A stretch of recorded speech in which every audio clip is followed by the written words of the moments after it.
మొక్కలు ఆరోగ్యంగా దృఢంగా బలంగా ఉన్నప్పుడు తెగుళ్ళు రోగాలు తక్కువ ఉంటాయి. ఎప్పుడైతే మొక్కలు బలహీనంగా ఉంటాయో ఖచ్చితంగా తెగుళ్ళు పురుగులు ఆశిస్తాయి ఎక్కువ మటుకు. తెగుళ్ళకు వచ్చేసరికి పుల్లటి మజ్జిగ ఉంది, మనకు ఇంగువ ద్రావణం ఉంది, వావిలా కషాయం ఉంది, కొన్ని దోమపూట అలాంటి వాటికి మారేడు కషాయం ఉంది. ఇలాంటి వాటికన్నీ మేము ఈ కషాయాలు వాడతాం అన్నట్లు. రకరకాల కషాయాలు రకరకాల పద్ధతుల ద్వారా వాడుతున్నాం అన్నట్లు. రిజల్ట్స్ బాగానే ఉన్నాయి. పురుగు పోదనే సమస్య ఉత్పన్నం కాదు మనకి. ఇది పురుగు పోతుందో పోదని అనే అనుమానం అవసరం లేదు. మన రిజల్ట్ కళ్ళకి కనబడుతున్నది. 24 గంటలు మనకి ఎటువంటి పురుగు కానీ పోతున్నది అన్నట్లు. తెగుళ్ళు ఆశించే అవకాశాలు ఎక్కువ ఉంటాయి.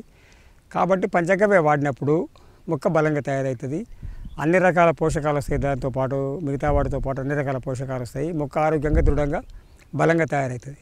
అయితే ఇప్పుడు కషాయాలంటే ఇప్పుడు ప్రతి పంటలో కూడా కషాయాల ప్రాముఖ్యత ఖచ్చితంగా ఉంటుంది. ప్రతి పంటలో కూడా ఇప్పుడు మామూలుగా మిర్చి ఉంది. మిర్చిలో ఆకుముడత తెగులు ఎక్కువ. ఆకుముడతకు అగ్నాశనం వాడితే కంట్రోల్ అవుతుంది. ఈ ఆకుముడతకు అగ్నాశనంతో పాటు కూడా లోపటి మట్టి మూత్రము పేడ కలిపి కొడతామన్నట్లు 3 రోజుల నుంచి. ఈ సివిఆర్ గారి మెథడ్లో మేము పాటిస్తున్నాము. ఆ మెథడ్ ఒక పద్ధతిని. ఈ లోపటి మట్టి ఒక 10 నుంచి 15 కేజీలు, 5 లీటర్ల మూత్రము, 5 కేజీల ఆవు పేడ, ఇవి ఒక 200 లీటర్ డ్రమ్ములో వేసి ఒక 3 రోజులు ఉంచుతాం. దాన్ని 3 నాడు స్ప్రే చేస్తాం. ఇట్లా వారంలో 2 సార్లు స్ప్రే చేసుకుంటే చాలా వరకు తెగుళ్ళు పురుగులు బాగా తగ్గుతున్నాయి దీంట్లో. అయితే ఇప్పుడు మనకు పెద్ద పురుగులకు మనకు బ్రహ్మాస్త్రం బాగా పనిచేస్తుంది. లావు పురుగులకు బ్రహ్మాస్త్రం కానీ అగ్నాస్త్రం కానీ మనం వాడినామంటే పురుగులు బాగా చనిపోతాయి. దశపత్రి కషాయం కూడా బాగానే పనిచేస్తుంది.